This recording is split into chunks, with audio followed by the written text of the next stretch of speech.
할렐루야, 할렐루야. 주일에 오신 여러분을 주님의 이름으로 환영합니다. 벌써 1월의 마지막 주일인데요. 오늘은 좀 날이 차지만 그래도 맑은 날 주셔서 감사합니다. 오늘 우리에게 방문하신 분이 계신데요. 선수연 김준호. 좀 잠깐 자리에서 일어나신 우리 박수로 환영하겠습니다.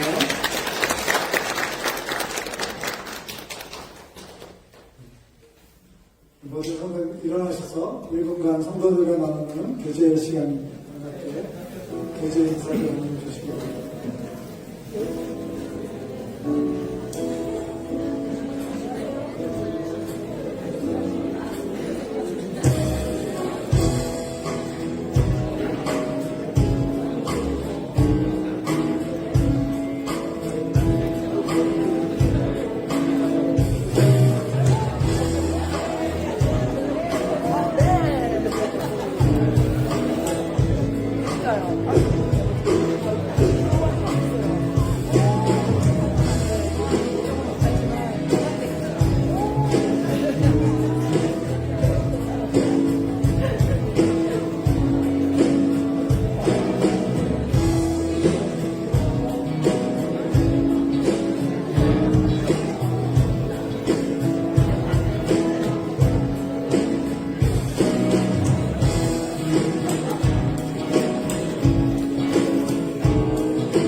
하나님의 사랑이 같이 내 삶 가운데 가득하기를 축복합니다.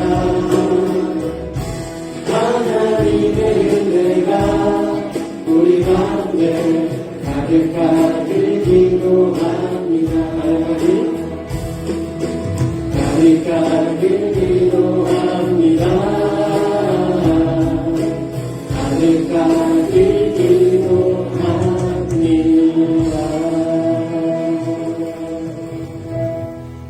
자리 앉으시겠습니다. 우리 청소년 한국에서 함께 활동하다가 한국에 잠깐 갔던 노수훈 형제, 네, 저 뒤에 있는데 박수로 환영해 주시기 바랍니다. 다시 돌아왔습니다. 우리 정미대 집사님 언니하고 따님 조카가 한국에서 방문했는데 잠깐 일어나시고 박수로 한번 환영하겠습니다. 반갑습니다. 여기까지 교회 소식을 전합니다. 늘 성령의 임재를 사모하며 힘써 예배하시는 우리 모든 교회 가족들이 되시기를 바랍니다. 성서윤리원에서 우리 교회에 도서를 기증해 주셔서 우리 교회 성도들과 또 주변에 있는 분들에게 자유롭게 책을 대출해서 보실 수 있도록 그렇게 배려해 주셨으면서 한 120권 정도의 책이 왔고 또 좀 더 보태서 킹스웨이에 지금 책꽂이를 설치해 두었습니다. 여러분께서 원하시는 분들은 사용하실 수 있겠습니다. 2월 18일부터 사순절 기간인데요. 두 가지 중요한 일이 있습니다. 하나는 전도 대상자를 위해서 기도하는 시간입니다. 여러분 작정하고 기도하시는데 그 대상자가 꼭 밴쿠버에 살지 않아도 됩니다. 그러니까 여러분 마음가운데 늘 기도하는 분 하나님께서 이번 기회에 어떤 모습으로든지 복음 전도의 기회가 있기를 바라고요. 그래서 함께 부활주일까지 같이 기도하는 시간이 있겠고요. 그 다음에 매일 하루에 한 번씩 요약된 책을 보내드려서 경건 독서를 하고자 합니다. 많이 참여해 주시기를 바랍니다.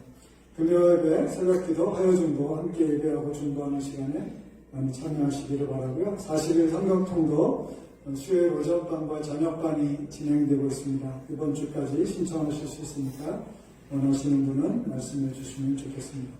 2월 봉사는 주일 간식은 대나무 목장에서, 재활용품은 늘감사 목장에서 감당하도록 그렇게 되겠습니다. 한 가지 서운한 소식은 우리 함께 동역하시던 김진성 목사님 가정이 이제 새로운 사역을 위해서 이 교회를 사임하시게 되었습니다. 그래서 오늘 마지막 주 또 함께 인사하는 시간이 있을 텐데요. 조영 사모님도 오셨나요? 네. 두 분 잠깐 앞으로 나오시겠어요? 네.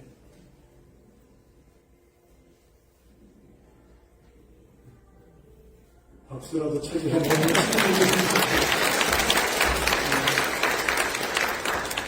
잠깐 인사 목사님 인사.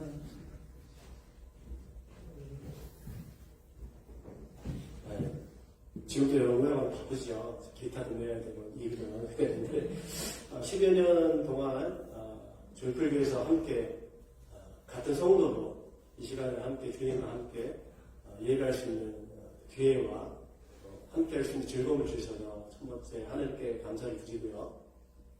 제가 밴쿠버 25년 전에 처음 오게 되었는데 그때 제게 주셨던 하나님의 그 마음은 아브라함의 하나님이었습니다. 창세기 12장을 통해서 저를 부르셨던 것들을 기억해서 이 땅을 무작정 젊은 시절에 찾아왔었고 10년 전에 저희가 포코에 복음자리를 치면서 조이풀 교회와 함께 하게 되었습니다.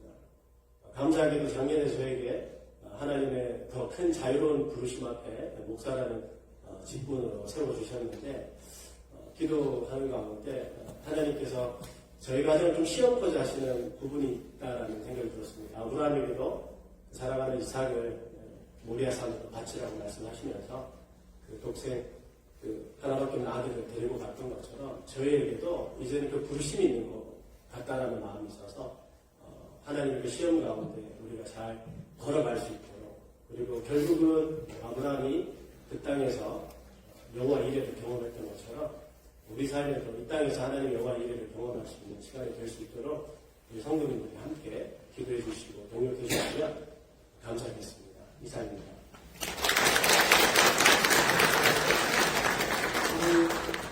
아들, 원래는 세 아들인데, 하나들은 공부하러 갔고, 둘째하고 셋째, 이찬이와 은찬이, 저 뒤에 오늘 예배 같이 참석했는데, 우리 박수로 한번 감사하겠습니다. 이 꽃다발,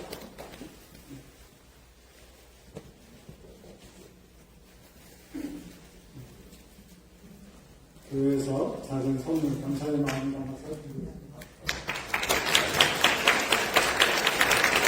같이 기도하겠습니다. 사랑하는 하나님 감사합니다. 귀한 종의 가정을 주의 부르심을 따라 또 하나님께서 선하게 인도하실 것을 믿으며 오늘 이렇게 아쉬운 작별의 마음을 전합니다. 하나님께서 기억하여 주시고 부르심을 따라 걷는 그 걸음 가운데 하나님께서 은혜와 평안으로 함께하여 주시고 이 땅 가운데서 정말 하나님이 기뻐하시는 일을 위하여 계속적으로 잘 쓰임받게 하여 주시기를 원합니다. 그간의 모든 수고와 헌신을 기억하여 주시고 더욱 복되게 하여 주시기를 원합니다. 사랑하는 자녀들을 축복해 주셔서 그들의 학업과 앞으로의 진로 가운데도 함께하여 주시며 영육간에 늘 강건케 하시고 평안케 하여 주시기를 원합니다. 하나님과 동행하는 아름다운 삶의 여정이 계속되어질 수 있도록 주님께서 은혜 위에 은혜를 더하여 주시옵소서. 예수님의 이름으로 축복하며 기도합니다. 아멘.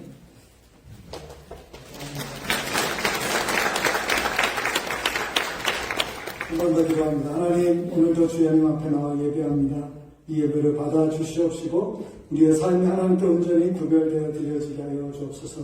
기쁨과 감사로 드리며 또 삶으로 드리고 물질로 드리며 하나님 앞에 헌신하는 모든 지체들 기억하여 주시고 우리 각자도 우리 교회도 주의 은혜 안에서 부족함이 없는 삶이 되게 하여 주시고 하나님이 주시는 깊은 평안과 축복이 있게 하여 주시옵소서. 오늘 예배를 통해서 하나님으로 영광 받으시기를 원하오며 예수님 이름으로 기도합니다. 아멘.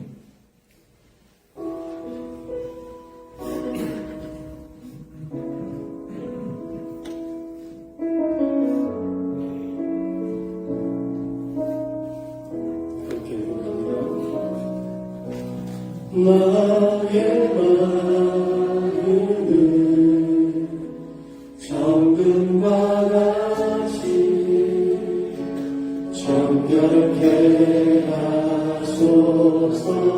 나의 마음은 정금과 같이 하소서. 내 영혼에 한 소망이 있으니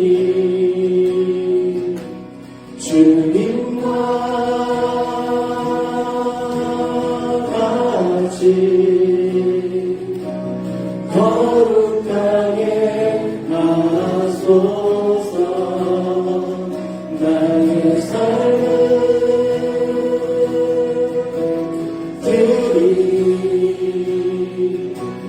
거룩하게 하소서. 주님 나를 받으소서.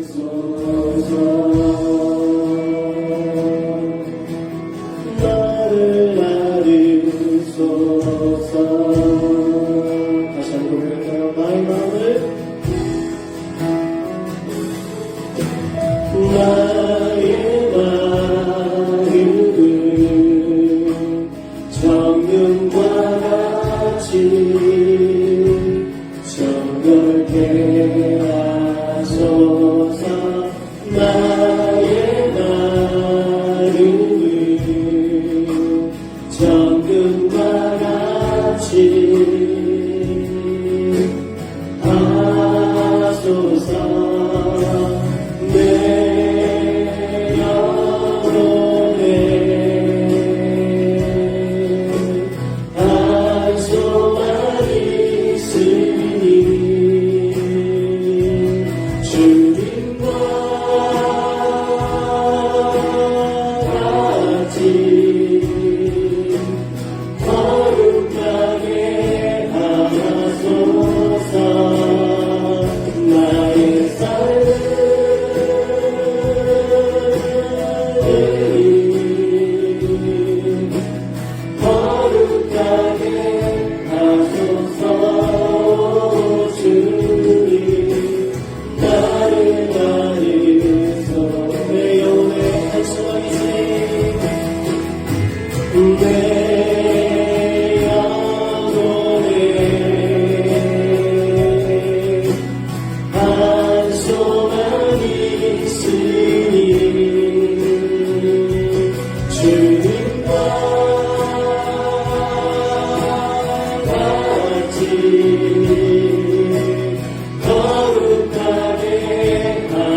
저희 와주시면서 이런 드리면서 전해드리겠습니다.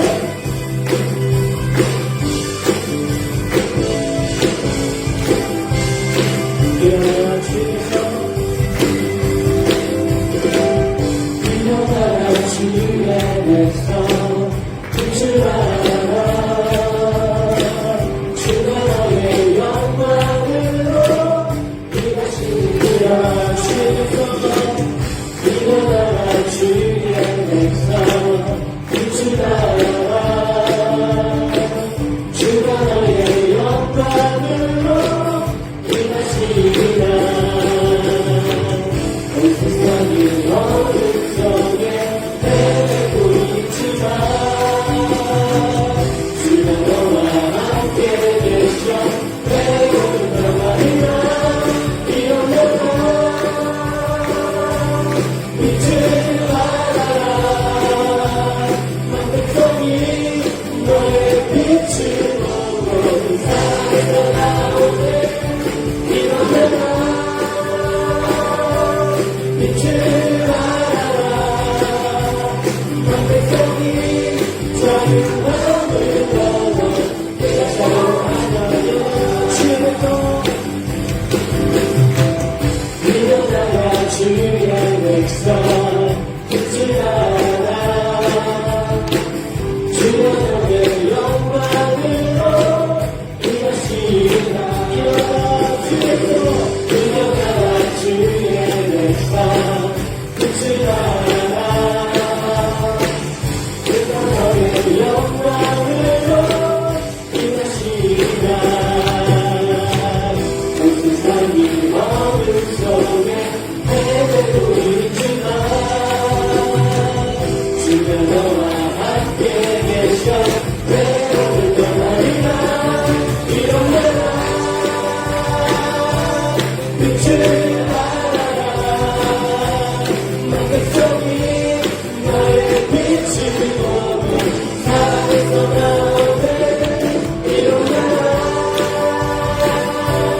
빛을 발하라 만백성이 자유함을 얻어 느껴지노라 일어나라 빛을 발하라 만백성이 너의 빛을 보고 사랑에서 나오네 일어나라 빛을 발하라 만백성이 자유함을 얻어 느껴지노라 일어나라 빛을 발하라 만백성이 너의 빛을 얻어 사랑에서 나오네 일어나라 빛을 발하라 만백성이 자유함을 얻어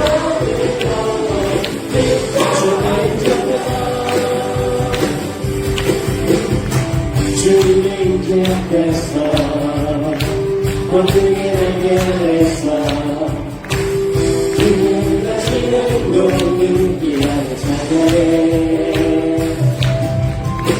주님의 인대 앞에서 원중에 날개 아래서 그의 길 가시는 높은 길 아래 찬양해 아멘 주의 나라 주의 권세 찬양 주의 기만해 모든 원수 굴복하는 주의 인대 앞에 주의 나라 주의 권세 찬양 주의 기만해 모든 원수 굴복하는 내가 춤을 출때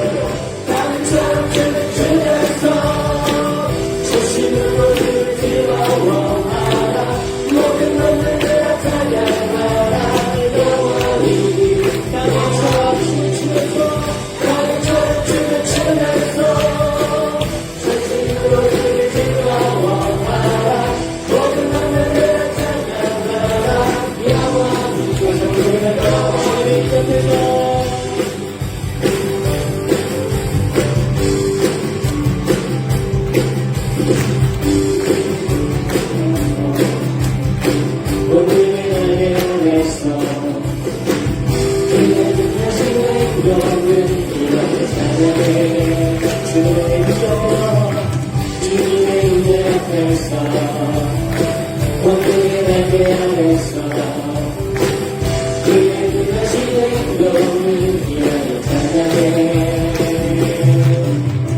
주의 나라 주의 권세 찬양 주의 은혜 모든 원수 굴복하는 주의 임재야 주의 나라 주의 권세 나라 주의 권세 찬양 주의 은혜 모든 원수 굴복하는 때가 주의 주의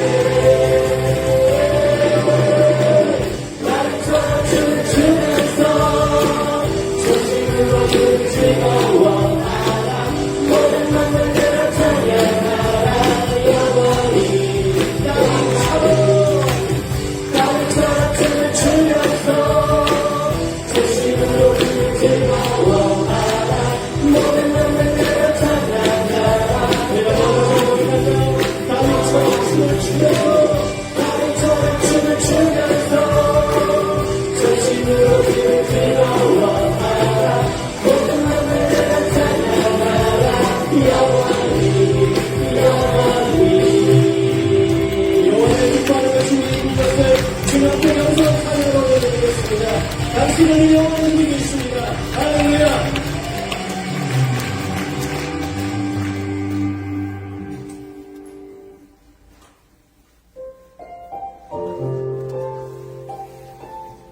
곡을 들을 때는 여러분 가사를 좀 기억하여 주셨으면 좋겠습니다. 잔잔한 찬양 같지만 그 폭풍 가운데, 그 영적 전쟁 가운데 여러분은 무엇을 선택해야 되는지 주님 우리에게 가르치시는 곡이라고 저는 생각해서 이 곡이 우리의 고백이 되는 이 시간이 되면 좋겠습니다.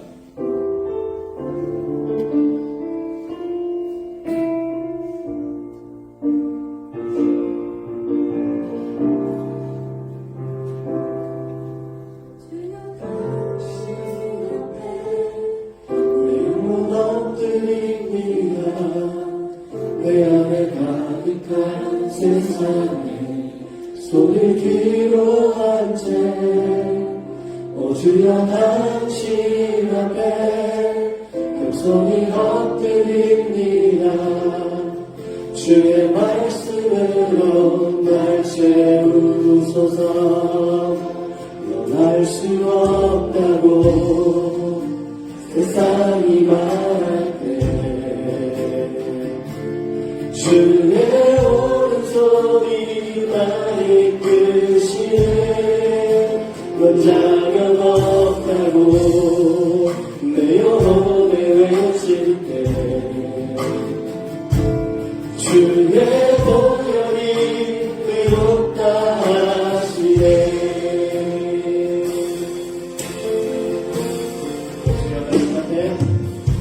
주여 당신 앞에 내 영혼 엎드립니다. 내 안에 가득한 세상에 손을 뒤로 한 채 주여 당신 앞에 겸손히 엎드립니다. 주의 말씀으로 다시 한번 볼까요? 주여 다시 앞에 주여 당신 앞에 내 영혼 엎드립니다. 내 안에 가득한 세상에 손을 뒤로 한 채 주여 당신 앞에 겸손히 엎드립니다. 주의 말씀으로 날 채우소서. 알 수 없다고 세상이 말할 때 주의 오른손이 날 이끄시네. 넌 자격 없다고 내 영혼에 외칠 때 주의 보혈이 의롭다 하시네. 된다고 의심 속에 헤맬 때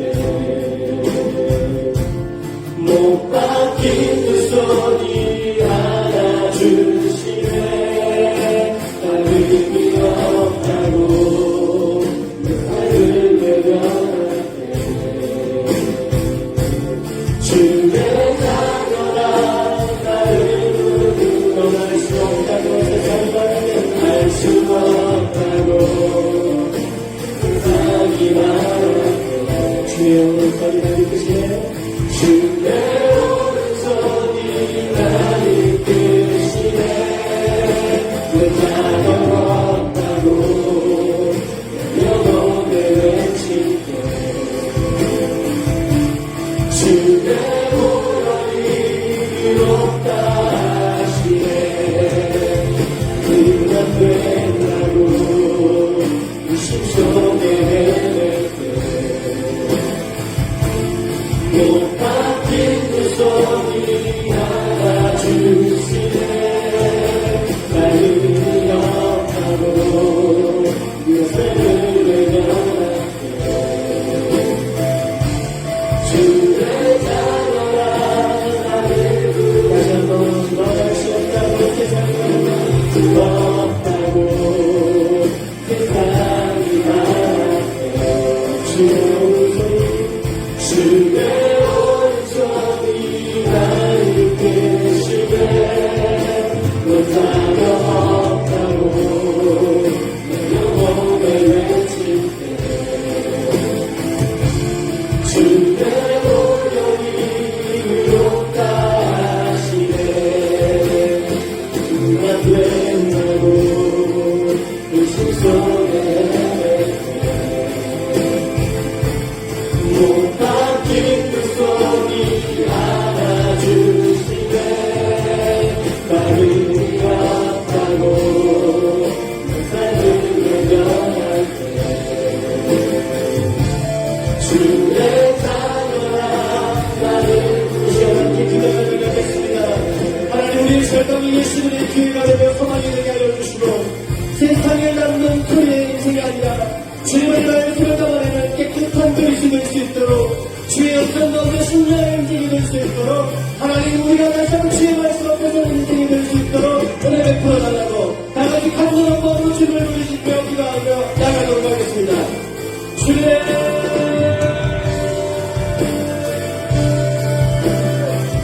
하나님 세상의 절망의 가운데 우리가 영원히 가까이 오시고 주의 말씀을 인정하여 하나님의 사랑을 기도합니다.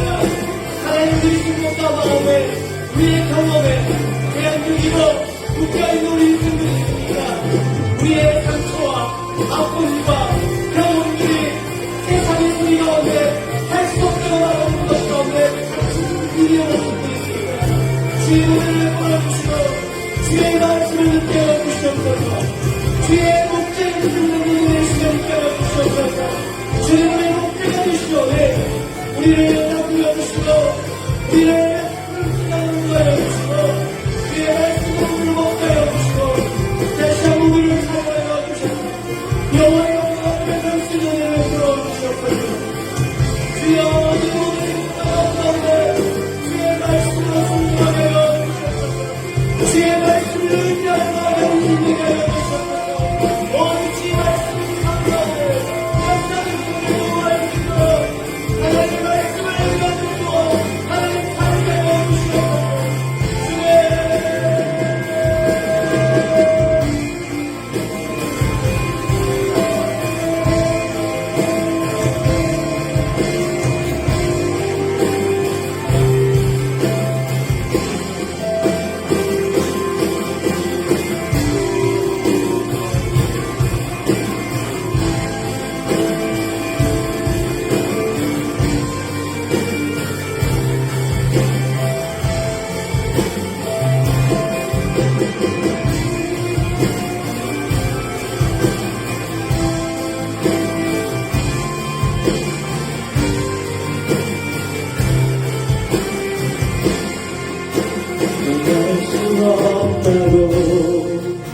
세상이 말할 때 주의 오른손이 나를 이끄시네 너 자녀 없다고 내 영혼을 외칠 때 주의 보혈이 의롭다 하시네 나는 안 된다고 의심 속에 헤맬 때 못 박힌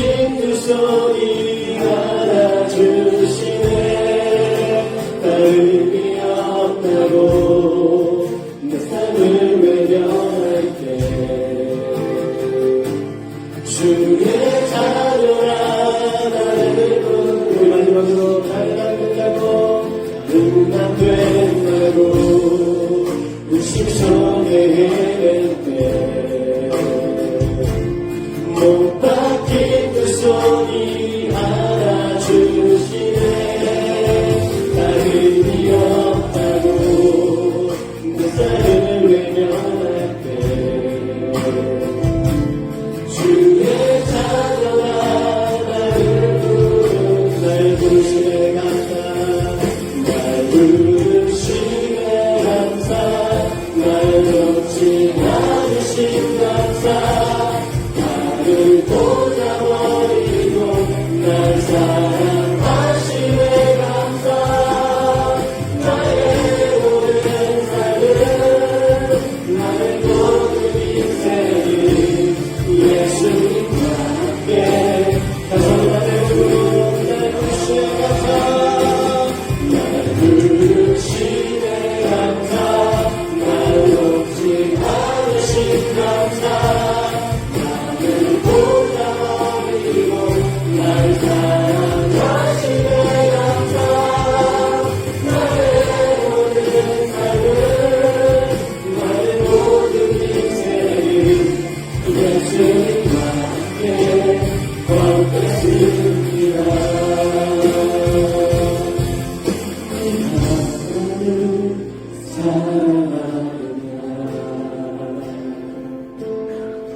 내가 나를 사랑하느냐 내가 나를 사랑하느냐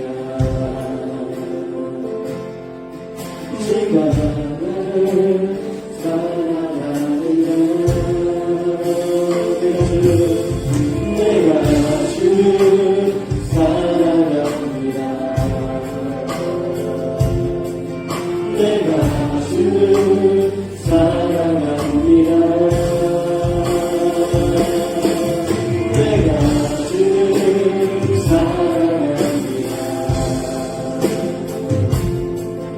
내가 주를 사랑합니다. 내가 주를 사랑합니다.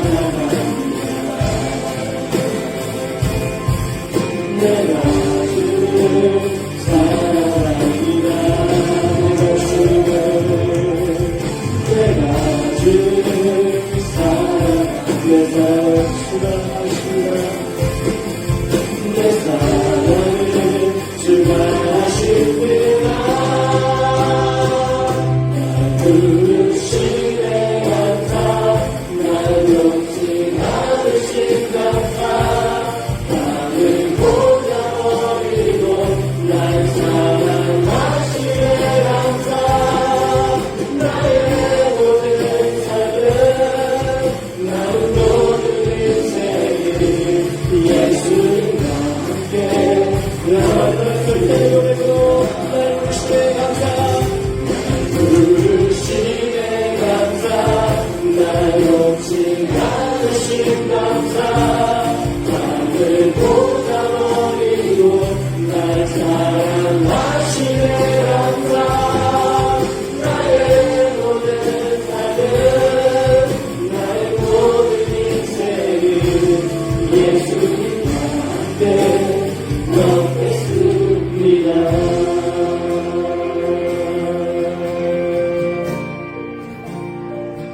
이 시간 잠잠하게 우리의 고백을 주님 앞에 올려드리십시오. 내가 주님을 사랑합니다.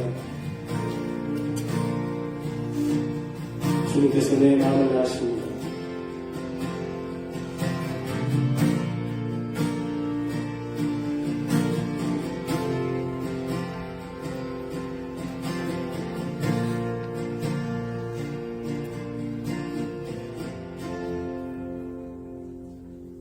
의롭지 않고 의로울 수 없는 우리를 주의 보혈로 덮으셔서 하나님과 친밀한 교제로 불러주시고 여호와를 부르며 주님을 사랑한다고 고백하며 찬양할 수 있게 해주시면 감사드립니다. 주님을 따라 어디든 가겠다고 한 베드로도 세상의 판단과 기준이 두려워서 주님을 보관했고 또한 의심했습니다. 그런 베드로에게 아무 말도 안 하시고 단지 물으신 건 네가 나를 사랑하느냐고만 묻으셨습니다. 주를 사랑한다는 고백만 들으신 주님은 절망과 후회로만 살았을 베드로를 성도로 살아갈 수 있도록 회복시켜 주셨죠. 하나님, 우리도 회복되길 원합니다. 주님으로부터 냉랭해진 마음과 무너진 예배와 기쁨과 평안이 없는 그 마음이 회복되길 원합니다. 하나 되지 못하는 담을 주 예수 그리스도를 사랑한다는 그 고백으로 나의 생각과 살아온 방식을 내어버리고 베드로에게 하신 사랑하는 너가 되라는 그 명령을 이루어나가는 조율불교회가 되길 원합니다. 그러기 위해서 우리에게 회개의 영을 부어주시옵소서. 무엇으로 난망하며 넘어져 있는지, 주님이 아닌 다른 길에 묻고 해답을 찾고 있는지, 주님이 아닌 어떤 다른 걸 원하며 감격이 없는 습관적 예배만 들고 있는지 주의 사랑으로 깨닫게 해주시는 회개의 부흥이 하나님 우리 머릿속으로만 아니라 우리 마음을 찢고 아버지 앞에 무릎 꿇는 그 회개의 부흥이 있게 하여 주시옵소서.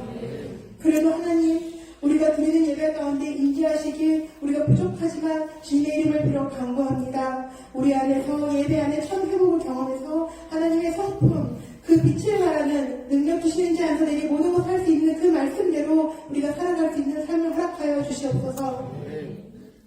그러기 위해 예배를 준비하는 예배팀이 하나님 앞에서 정결함으로 또 부르심받은 자리에 먼저 예배자로 살아가는 삶이 되게 해주시기 기도드립니다. 아이들을 가르치는 교사들에게도 경험한 하나님을 전해줄 수 있도록 주와 더불어 살고 주로부터 나오는 그 사랑과 에너지로 아이들을 만날 수 있도록 해주시기 기도드립니다.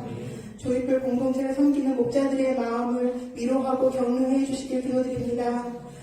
그들이 주 앞에 바로 서 있고 말씀과 기도로 우리를 채우시고 그래서 목장만 나눔이 정말 주의 마음을 나눌 수 있는 공동체가 되기를 우리 목자들을 돌봐주시길 기도드립니다. 캄보디아, 과테말라, 온 세계에 부르시는 주를 찾고 부르시는 고통의 소리를 믿습니다. 하나님만이 온 세계의 주인이시니 주님만이 그들의 두려움과 아픔에서 구해주실 수 있습니다. 그들에게 필요한 것들을 공급해 주시고 평안을 허락해 주시길 기도드립니다.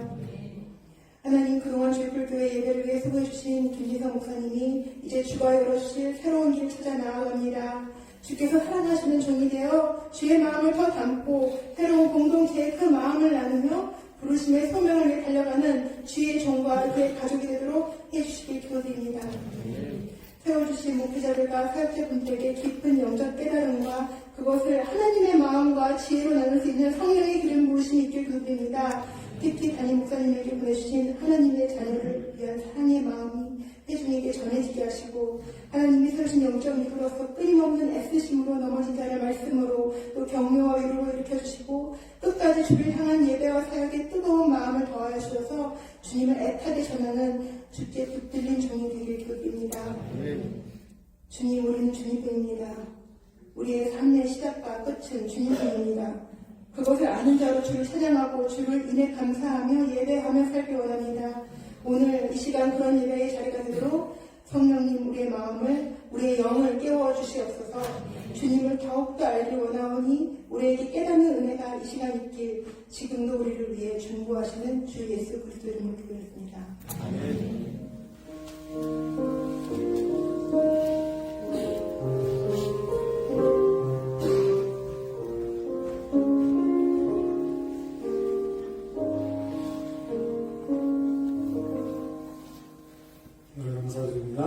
함께 나눈 말씀은 로마서 1장 8절부터 17절의 말씀, 로마서 1장 8절부터 17절 말씀입니다. 이 본문 말씀 함께 공독하겠습니다. 먼저 내가 예수 그리스도로 말미암아 너희 모든 사람에 관하여 하나님께 감사하며 너희 믿음이 온 세상에 전파됩니다. 내가 그의 아들의 복음 안에서 내 심령으로 섬기는 하나님이 나의 증인이 되시거니와 항상 내 기도에 쉬지 않고 너희를 말한다. 어떻게 하든지 이제 하나님의 뜻 안에서 너희에게로 나아갈 좋은 길 얻기를 구한다.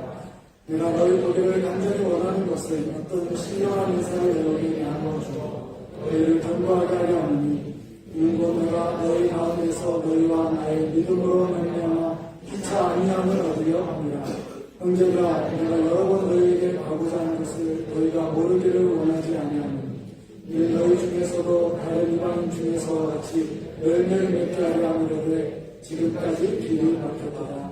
헬라인이나 가만인이나 죄인인 자나 어리석은 자에게 다 내가 빚진 자라. 그러나 할 수 있는 대로 로마에 있는 너희에게도 복음 전하기를 원한다. 내가 복음을 부끄러워하지 아니하노니 이 복음은 모든 믿는 자에게 구원을 주시는 하나님의 능력이 됩니다. 먼저는 유대인에게요 그리고 헬라인에게로다. 복음에는 하나님의 의가 나타나서 믿음으로 믿음에 이르게 하느니 그렇게나 오직 의는 믿음으로 말미암아 살리라 함과 같으니라. 아멘. 로마서 두 번째 시간으로 복음의 능력으로 살고 있는가라는 제목으로 같이 말씀의 은혜를 나누고자 합니다. 로마서는 모두 16장으로 되어 있는 서신인데 특별히 1장 1절부터 17절까지의 말씀은 서론에 해당된다고 말씀드렸습니다. 지난주에 나눴던 1절부터 7절까지가 그 절반이었고 오늘 8절부터 17절까지가 후반부입니다. 그런데 바울의 서신서에서 어떤 편지든지 다 서론이 있고 그 다음에 누가 편지를 누구에게 보내는지 왜 보내는지 그리고 간략한 인사말이 소개되어져 있는 것을 볼 수 있는데 특징적이게도 로마서에는 그 부분이 좀 더 길게 되어 있으며 그 안에서 매우 중요한 한 단어를 계속 반복해서 말하고 있습니다. 그것이 바로 복음이라고 하는 것입니다. 그리고 이 복음이라고 하는 것은 그들에게 주신 것이며 또한 모든 사람에게 필요한 것이라고 하는 것을 강조하기 위하여 설명하면서 이제 이 17절까지의 서론 부분이 끝나면 그 다음 구절에서부터는 좀 더 구체적으로 이 복음이 어떤 것인지를 설명하는 내용들이 나옵니다. 우리가 하나님 앞에서 얼마나 하나님과 멀리 떨어져 있었던 죄인이었는지 우리에게 주신 하나님의 은혜가 어떤 것인지 우리가 어떤 사람으로 거듭나 하나님 앞에 살아가고 있는지 또 우리가 함께 부름받은 교회로서 어떻게 살아야 하는지에 대해서 말씀하는 내용들이 그 가운데 들어 있습니다. 그러면서 바울은 자신이 로마에 여러 번 가고자 했었지만 뜻을 이루지 못한 내용들을 설명하면서 언젠가 가게 되면 여러분과 함께 나누어서 여러분의 영적인 삶에 더 유익과 축복을 나누고 싶고 또 하나는 피차 안위를 받기를 원한다 이렇게 말합니다. 그 자신도 하나님의 일꾼으로서 충성스럽게 주님을 섬겼지만 때로는 여러 가지 삶의 어려움들이 있었기 때문에 서로 위로하고 위로받으며 격려하고 격려받는 그런 삶이 이루어지기를 원했던 것입니다. 우리 모두가 다 영적인 위로와 격려가 필요한 것처럼 바울도 그런 사람이었습니다. 1장 12절을 보시면 바울이 이렇게 말하죠. 이는 곧 내가 너희 가운데서 너희와 나의 믿음으로 말미암아 피차 안위함을 얻으려 합니다. 여기 피차 안위함을 얻는다라고 하는 것은 서로 위로와 격려가 되기를 원한다라고 하는 것입니다. 우리가 이렇게 교회 공동체로 모여서 함께 예배할 때 우리에게 주신 하나님의 축복이 있습니다. 그래서 우리가 서로를 위로하고 격려할 수 있는 것입니다. 옆에 있는 분이 익숙한 분이라면 그가 어떤 필요가 있는지, 어떤 기도 제목이 있는지, 어떤 위로가 필요한지도 잘 아실 수 있어요. 그러나 그렇지 않다 하더라도 우리가 서로 위로하고 격려할 수 있습니다. 하나님이 은혜 주셔서 위로받고 또 위로하는 우리 모두가 되실 수 있기를 바라고 옆에 있는 분에게 한번 그렇게 인사하시면 좋겠습니다. 하나님께서 크게 위로하시기 바랍니다.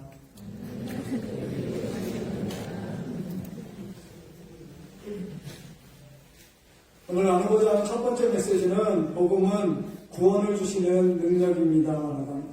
복음이 무엇인지에 대해서 오늘 본문 가운데 16절에서 이렇게 말합니다. 내가 복음을 부끄러워하지 아니하노니 이 복음은 모든 믿는 자에게 구원을 주시는 하나님의 능력이 됩니다. 근데 그 시작에 좀 낯선 표현이 있습니다. 내가 이 복음을 부끄러워하지 않는다라고 하는 표현인 것입니다.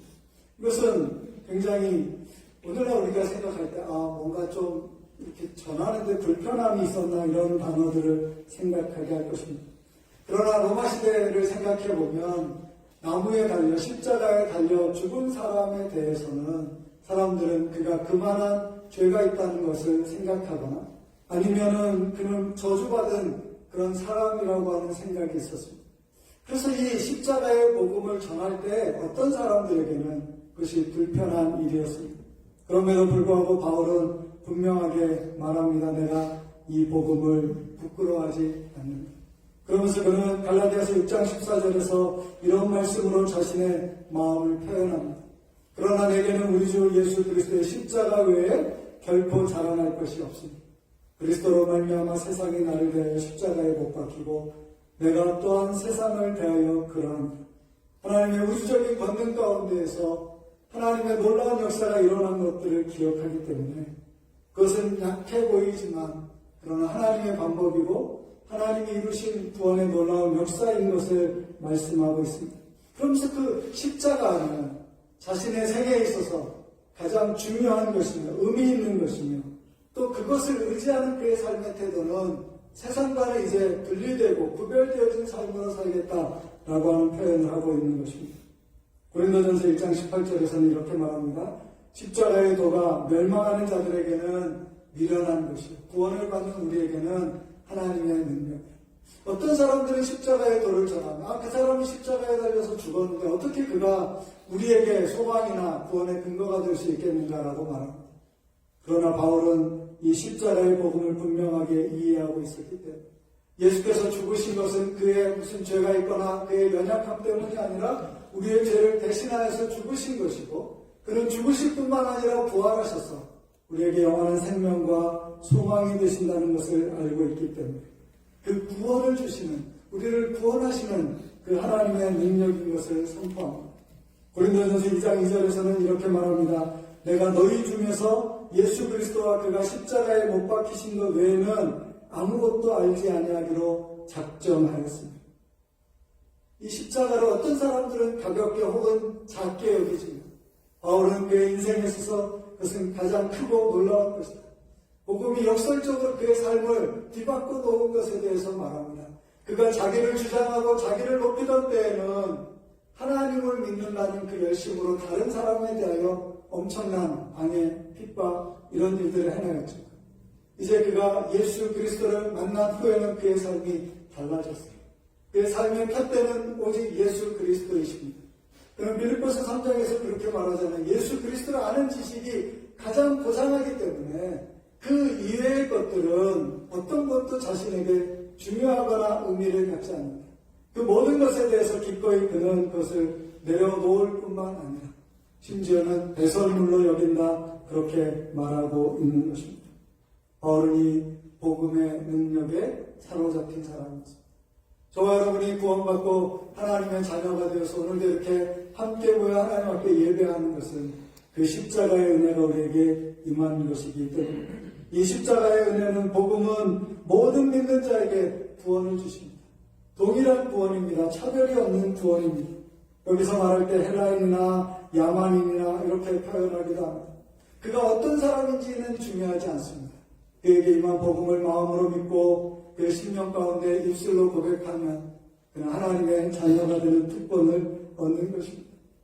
우리가 살아가는 세상에 수많은 사람들이 있습니다. 서로 다른 민족이기도 하고 언어를 사용하기도 하고 또 서로 달라 보이는 많은 특징들을 가지고 있습니다. 그럼에도 불구하고 경계가 없이 모든 사람에게 주시는 하나님의 구원의 은혜가 있습니다.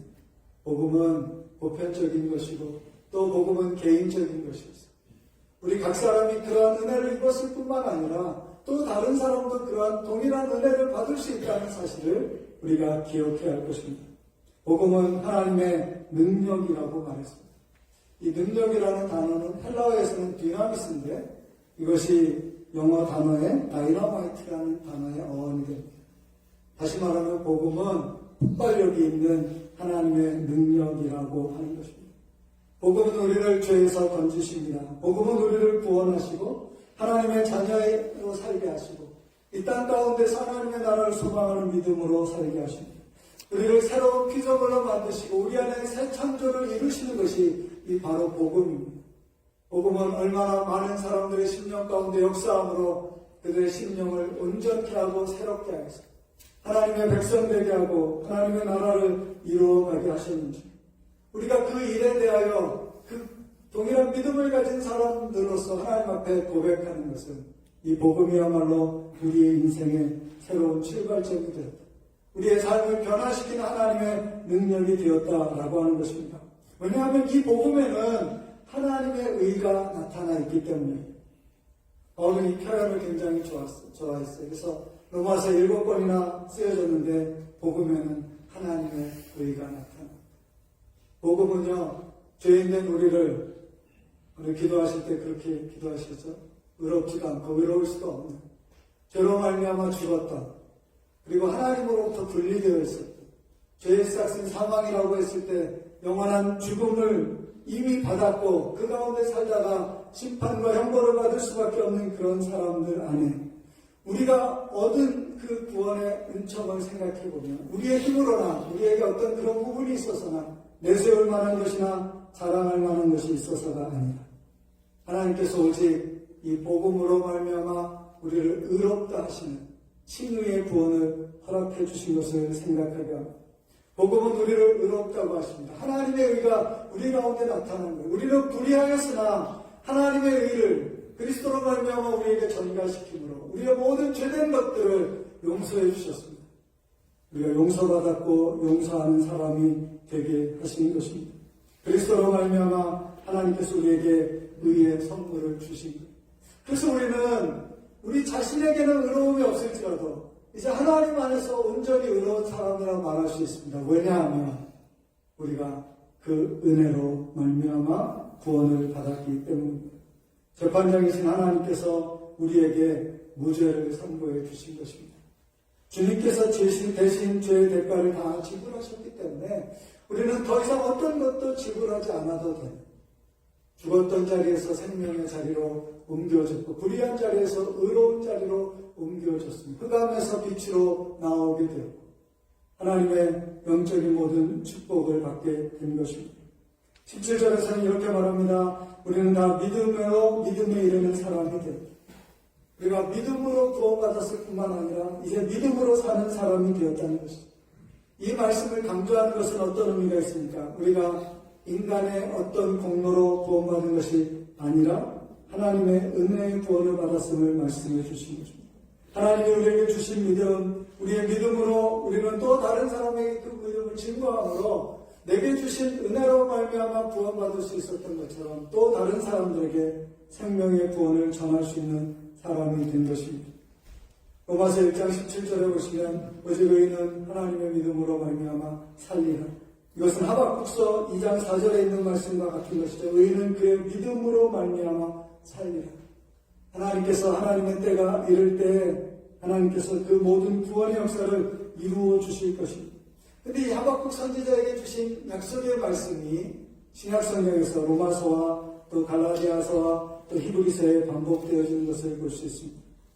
갈라디아서 3장 11절에서는 이렇게 말했어요. 또 하나님 앞에서 아무도 율법으로 말미암아 의롭게 되지 못할 것이 분명하며 이는 의인은 믿음으로 말미암아 살리라 하였습니다. 하나님께서 주신 계명을 다 지킬 수 있는 우리가 아닙니다. 우리에게는 다 부족함과 연약함과 죄됨이 있습니다.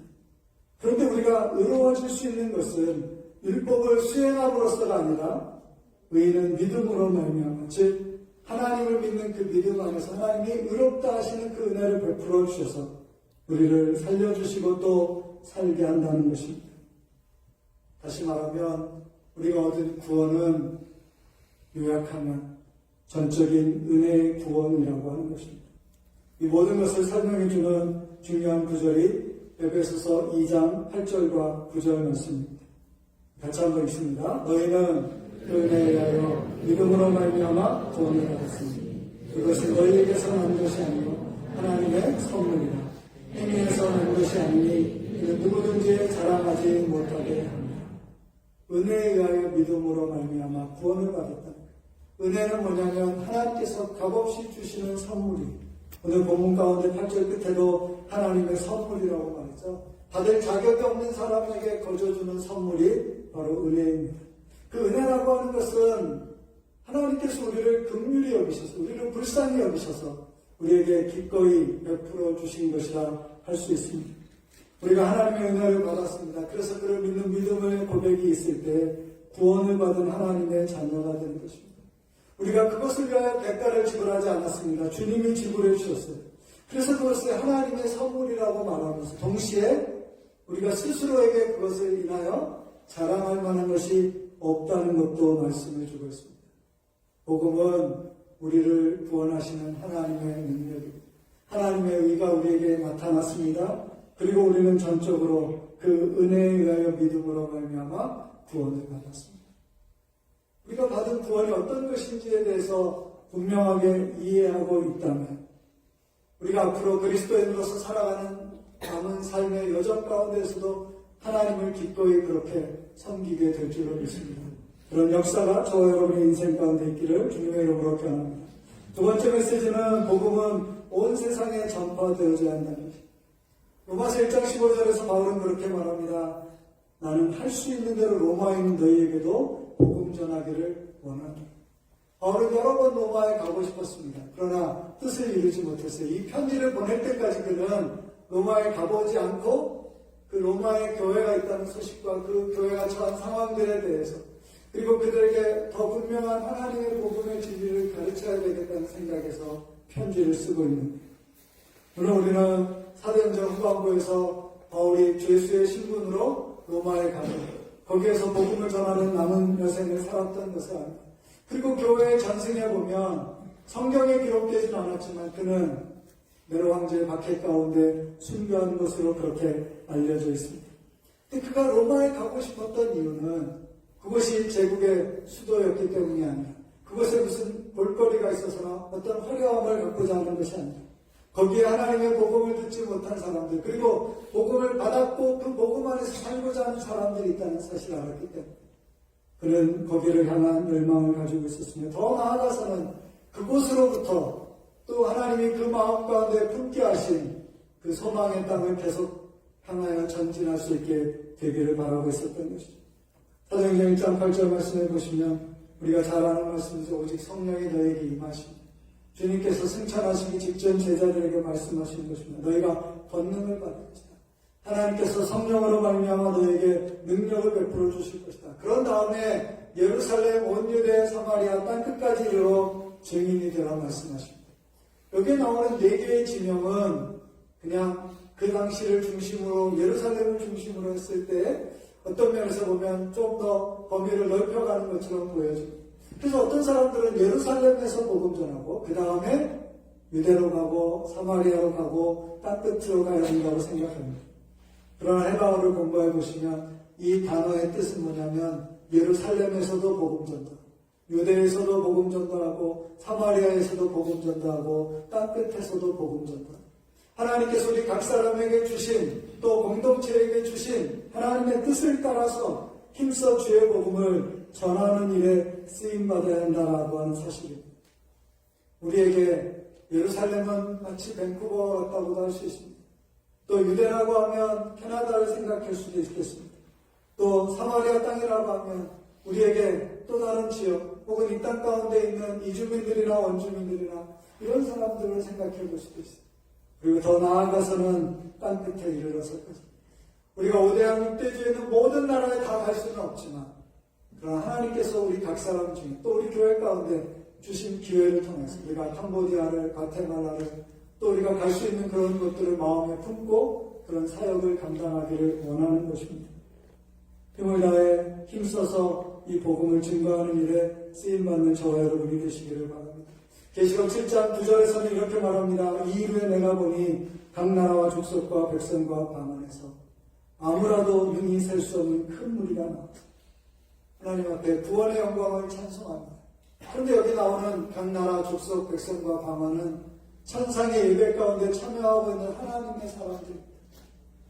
우리는 아직도 이 땅 가운데 그들 가운데 하나님의 복음이 온전히 전파되어지지 않고 그들의 말로 된 성경이 기록되어 있지 않으며 그 가운데 하나님을 높여 예배하는 것이 없는 그런 사람들과 그런 땅들과 그런 민족들과 그런 나라로 나아가야 한다는 사실입니다.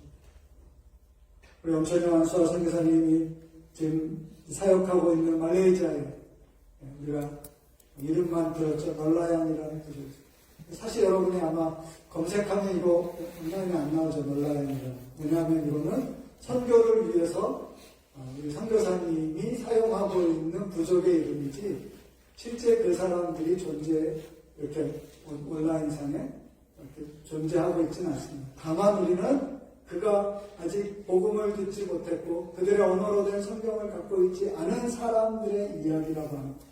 그래서 그들에게 성경을 전파해 주기 위하여 지금도 힘을 다하여 수고하고 있다는 사실을 기억하고 또 기도하며 동역하는 것입니다. 워싱턴에 가면 바이블 뮤지엄이 있는데요. 거기에 보면 어떤 방에 굉장히 크게 마치 책꽂이처럼 북쉘프처럼 이렇게 언어별로 하나씩 책 한 권이 들어있는 것처럼 케이스가 들어있습니다. 근데 그게 크게 세 분류가 있어요. 하나는 신구약이 다 번역된 언어들이 있습니다. 그리고 그 성경책들이 거기 있어요. 한국어 성경도 있고요. 또 흥미로운 건 어떤 권사님이 필사한 것도 거기 하나 더 있고. 근데 또 다른 지역에 가면 번역이 진행되어지는 것도 있어요.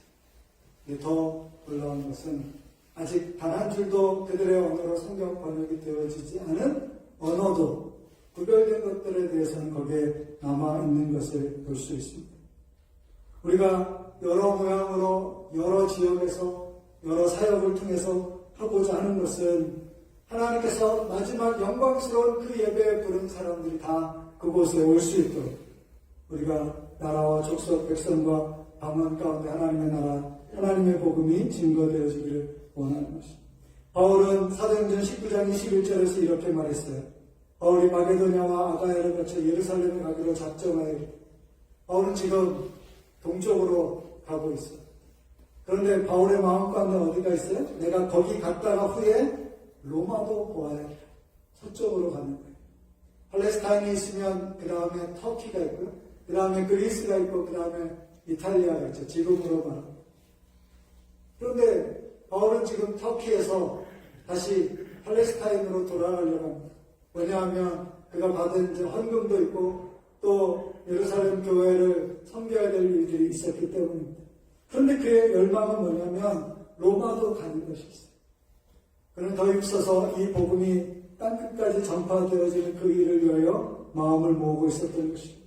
로마서 15장 28절에 보시면 이렇게 되어 있어요. 그러므로 내가 이 일을 마치고, 자, 아까는 예루살렘 갔다가 로마 가는 거 얘기했는데요. 로마서 15장에서는 내가 이 일을 마치고 그 이 열매를 그들에게 확증한 후에 너희에게로 들렀다가 로마에 갔다가 그 다음에 어디에 가요? 서바나도 가리라. 서바나는 한국 사람들한테도 잘 익숙하지 않은 단어. 우리가 유일하게 들어볼 수 있다면 외국어 대학교 서바나학과가 있었다는 거예요. 근데 영어 단어로 우리가 익숙한 단어는 스페인이죠. 그리고 그 스페인은 여러분이 유럽의 지도를 보시면 아시겠지만 그것은 그 시대의 땅끝이었습니다. 그 다음에는 망망대해요. 그 끝이 어떤지를 알 수 없는 곳이었어요. 그래서 바울의 마음 가운데는 하나님의 복음을 들고 성경에 말씀한 대로 땅끝까지라고 하는 그곳에 그는 늘 마음을 두고 있었던 것입니다. 한 걸음 더 나아가서 로마서 15장 20절에서 바울은 이런 고백을 하고 있어요. 또 내가 그리스도의 이름을 부르는 곳에는 복음을 전하지 않기를 힘썼느니 이는 남의 터 위에 건축하지 아니하랴. 오늘날로 말하면 마치 미전도 종족 선교처럼 복음을 듣지 못한 사람들이 있고 복음으로 말미암아 변화되지 않고 또 교회가 세워지지 않은 그러한 지역에 가서 복음을 전하고자 하는 그런 마음을 가지고 있었던 것입니다. 그의 생각은 온통 하나님이 주신 이 복음의 능력을 가지고 하나님께서 전하라고 하신 이 복음의 말씀을 가지고 어디든지 열방으로 땅끝으로 나아가는 데 있었다는 사실입니다. 우리가 이곳에 정착하여 사는 사람이라 할지라도 우리의 기도를 통하여서 우리의 헌신을 통하여서 또 우리의 직접적인 선교 사역의 동참을 통해서 하나님의 역사를 이루는 데 쓰임받을 수 있음을 기억하시고 그런 헌신에 함께 하시는 우리 모두가 되시기를 바랍니다. 마지막 세 번째 메시지는 우리는 복음의 빚진 자라고 하는 것입니다. 로마서 1장 14절 끝에 바울이 이런 얘기를 해요. 헬라인이나 영왕인이나 지혜 있는 자나 어리석은 자에게 다 내가 빚진 자라. 여기 빚이라고 하는 것은 청산해야 될 것이죠. 갚아줘야 되는 것입니다. 바울은 실질적으로 다른 사람에게 복음을 전하지 않았다고 해서 무슨 갚아야 될 채무가 있는 사람은 아니었습니다. 그러나 그가 받은 복음에 대하여 그는 어떤 마음을 가지고 있습니다. 하나님이 내게 주시고 나를 통하여 전하게 하신 그 복음을 내가 온전히 전하지 않으면 그들이 듣지 못할 것이다 라고 하는 것입니다. 그렇다면 그 책임이 내게 있다는 사실을 기억하는 것이죠. 스펄전은 말하기를 나는 복음이라는 보물을 맡은 청직이요 그것을 나누지 않으면 도둑과 다름없다 라고 고백한 적이 있습니다. 우리가 받은 그 복음에 대하여 그것을 책임감을 가지고 전해야 된다라고 하는 것입니다. 여러분이 사순절 시작 전까지 우리 가족이나 이웃이나 주변 사람 중에서 혹은 멀리 있는 사람이라고 하지 않을까?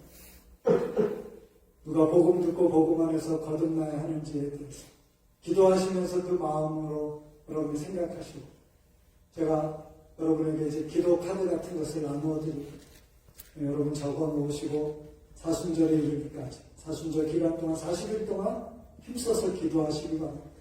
그 영혼 가운데 하나님이 어떤 역사를 이루실지를 기대하는 사람들이 되면 좋겠습니다.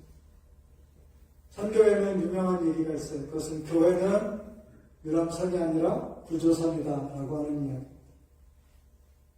만약에 우리가 무슨 사고로 말미암아 바다에 지금 떠 있다고 생각해 봅시다. 그런데 구조선이 우리 곁에 왔어요. 그리고 가까이 있어서 내가 먼저 그 구조선에 오르게 되었습니다. 그랬을 때 먼저 그 구조선에 탄 사람의 생각이 나는 이제 살았으니까 이제 우리 빨리 가요. 배고픈데 라고 말할 수 있는가? 아니면 여기는 안전한 곳이니까 여기에서 그냥 계속 머물러도 되겠다 이렇게 생각할 것인가? 아니면 여전히 지금도 그 주변에 생명이 경각에 달해서 살려달라고 외치는 그런 사람들에게 손을 내밀어서 그들을 건져서 그 배 위에 태울 것인가 라고 하는 것이죠. 생각해보면 우리가 이런 이야기를 했을 때 교회가 구조선이 되어야 된다라고 하는 것에는 모든 사람이 동의할 거예요. 그렇지 않다면 우리가 복음을 잘못 이해하고 있는 거겠죠. 그러나 동의하는데도 불구하고 우리가 또 그렇게 살아가고 있는가라고 하는 부분에 대해서는 부족함이 있다라고 하는 사실입니다. 저와 여러분이 누군가로부터 받은 복음 우리도 전해줘야 될 책임이 있습니다. 우리가 먼저 은혜를 받았으니 은혜 받지 못한 사람들에 대하여서 하나님의 마음으로 나아가야 할 것입니다. 열왕기하 7장에 보시면 이런 이야기가 있습니다. 아람 군대가 사마리아를 포위했어요. 사마리아 사람들이 몹시 핍절했습니다. 먹을 것이 떨어졌어요. 그래서 누구 먼저 잡아먹을까 막 이런 이야기가 나오고 있는 상황이었어요. 근데 그 중에 몇 사람의 문둥병자가 있습니다. 그들은 사마리아 성 밖에 있었어요. 왜냐하면 문둥병에 걸리면 성 안에 있을 수가 없습니다. 이것은 격리시켜야 되는 거거든요. 생각해보니까 늘 성으로부터 어떤 조금이라도 그들이 먹을 것이나 이런 것들이 공급될 수 있었는데 저 안에 보니까 우리보다 더 심각한 상황이 있는 거예요. 근데 그 바깥에는 아람 군대가 진치고 있기 때문에 그들은 우리의 대적이기 때문에 우리를 그냥 살려둘 리가 없다라고 생각합니다. 그런데 어차피 죽는 거 성에 들어가면 굶어 죽는 거고 아랍 나라에 갔다가 혹시라도 은혜를 입게 된다면 혹시라도 뭐 얻을 수 있다면 목숨을 부지할 수 있겠다라는 생각이 들어 그곳으로 향하게 되어집니다. 그런데 놀라운 기적이 일어났어요. 하나님께서 그 발걸음을 마치 큰 군대의 소리처럼 들리게 하셨어요. 그래서 아랍 나라 사람들이 그 소리를 들을 때 이 사마리아 사람들이 다른 동맹군들을 다 불러가지고 이 전쟁에 임한 것으로 생각해서 급히 그곳을 떠나게 되었던 거예요. 문둥병자들이 가보니까 그냥 먹을 게 널려있고 또 여러 가지 좋은 것들이 그곳에 있었어요. 무기도 있었지만 그 전쟁에 가지고 나온 좋은 것들이 있었어요. 그래서 그들이 실컷 먹고 은과 금도 챙기고 전리품을 마음껏 챙기게 되었습니다. 그런데 생각해보니까 이런 생각이 드는 거예요. 오늘 7장 9절에서 이렇게 말했잖아요. 오늘은 아름다운 소식이 있는 날이거든 우리가 침묵하고 있도다. 만일 밝은 아침까지 기다리면 벌이 우리에게 미칠지.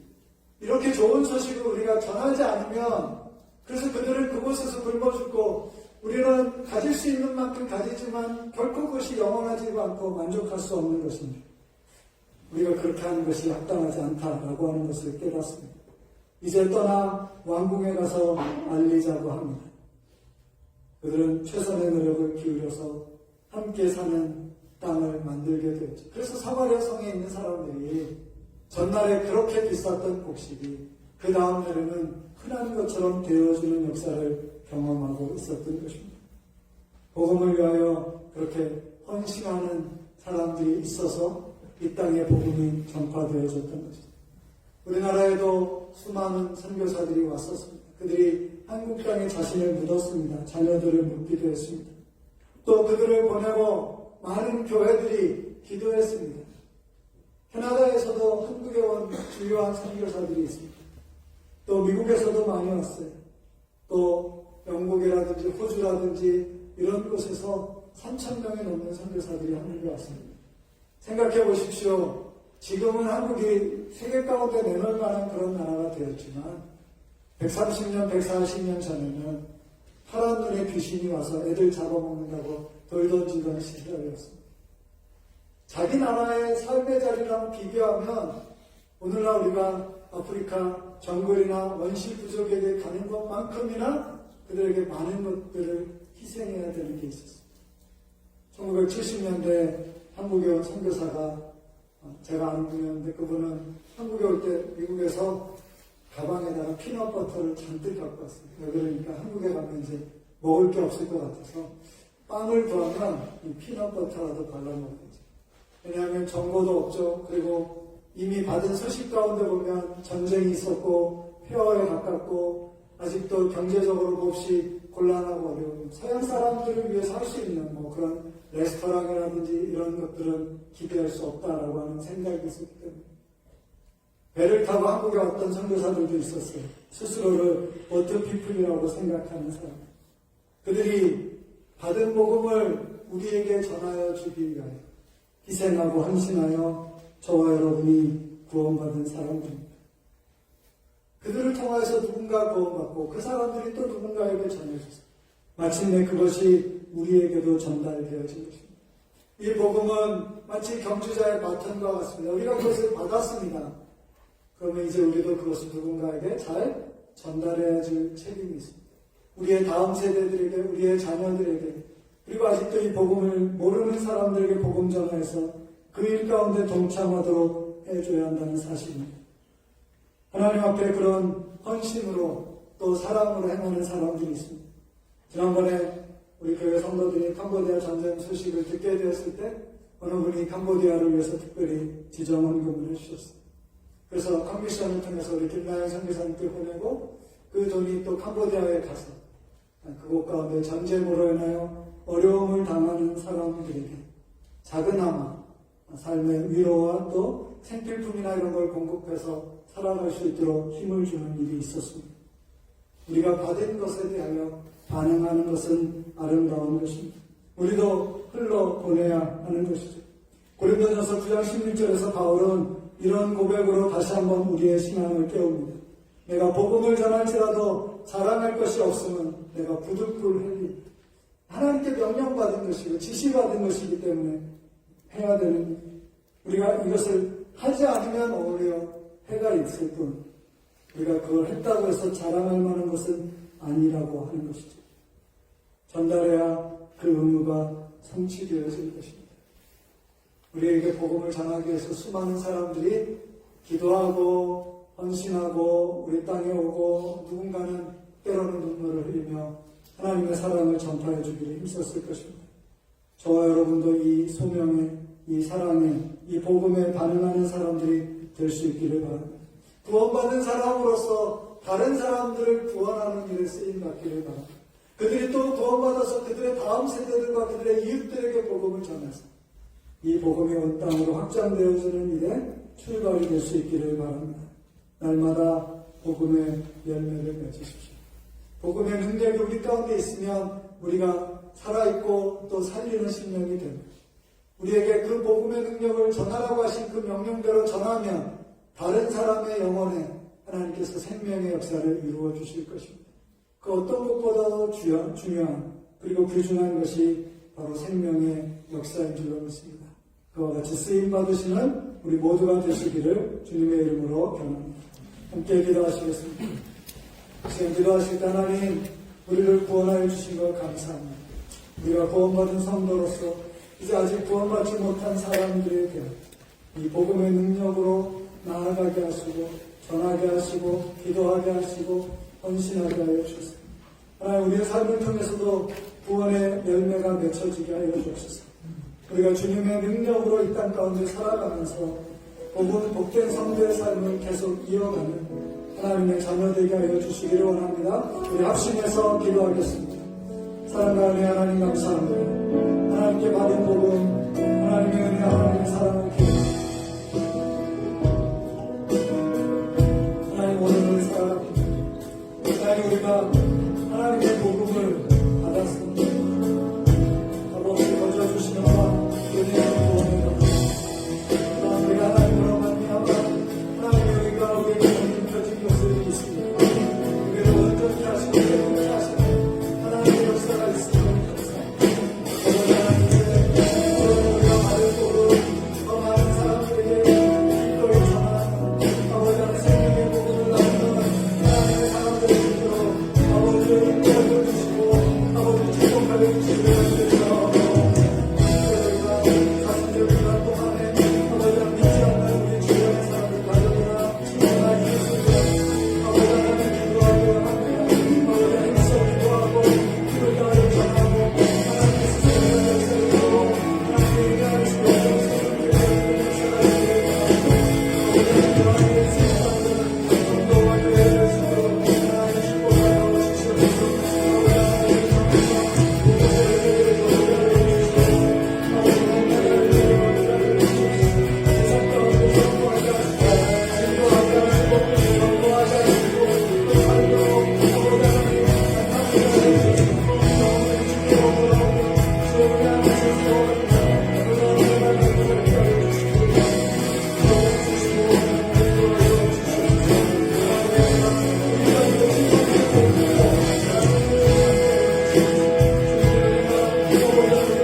거룩하신 하나님 주의 은혜를 감사합니다. 모든 사람에게 모든 믿는 자에게 구원을 주시는 하나님의 능력인 이 복음을 먼저 우리에게 허락하여 주시고 아버지 하나님 우리를 통해서 또 다른 사람들에게 이 복음이 전파되어지는 것을 소망하게 하시고 그 명령을 받은 자로 살게 하시니 감사합니다. 하나님 아버지 무엇보다도 우리가 이 복음 안에 살게 하여 주시고 또한 이 복음으로 아직 구원받지 못한 사람들을 살리게 하여 주시옵시고 이 구원의 역사가 우리로부터 우리의 가족과 이웃에게로 그리고 땅끝까지 증거되어지고 확장되어질 수 있도록 역사하여 주시옵소서. 하나님 우리 가운데 한 영혼이라도 이 복음의 진리 가운데 아직 온전하지 않다면 하나님께서 말씀하여 주시옵시고 깨우쳐 주시옵시고 구원의 확신을 갖게 하여 주옵시고 예수를 주와 구세주로 고백하는 가운데 신앙을 갖게 하시며 아버지 하나님 침례받고 하나님의 자녀로서의 새로운 삶을 살아갈 수 있도록 인도하여 주시고 먼저 믿어 구원받은 성도들은 아버지 하나님 그 구원의 확신에 근거하여 온전한 믿음으로 주님과 더불어 살아갈 수 있도록 축복하여 주시기를 원합니다. 하나님 함께 예배한 모든 지체들 가운데 하나님 말씀으로 말씀하여 주시옵시고 책임 주시고 위로하시고 역사하여 주시옵소서. 예수님의 이름으로 기도합니다. 아멘. 우리 함께 자리에서 일어나셔서 마지막 찬양 부르시고 축도로 예배를 마치겠습니다.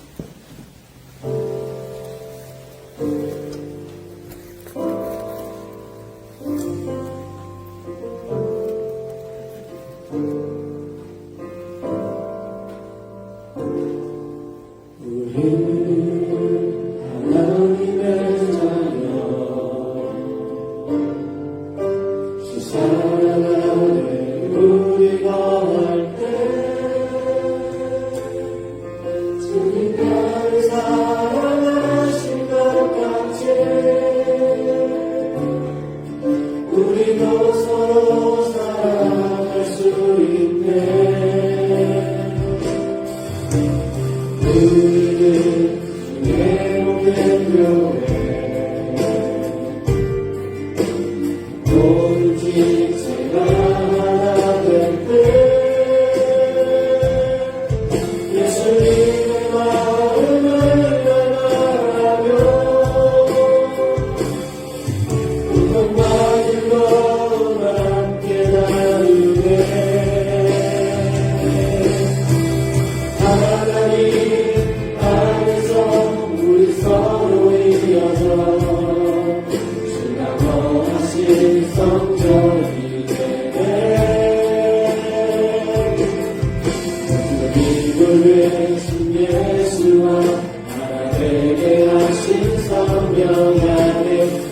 함께 지어져 가네요. 하나님 안에서 우리 서로 이어져 주가 거하실 성전이 되네.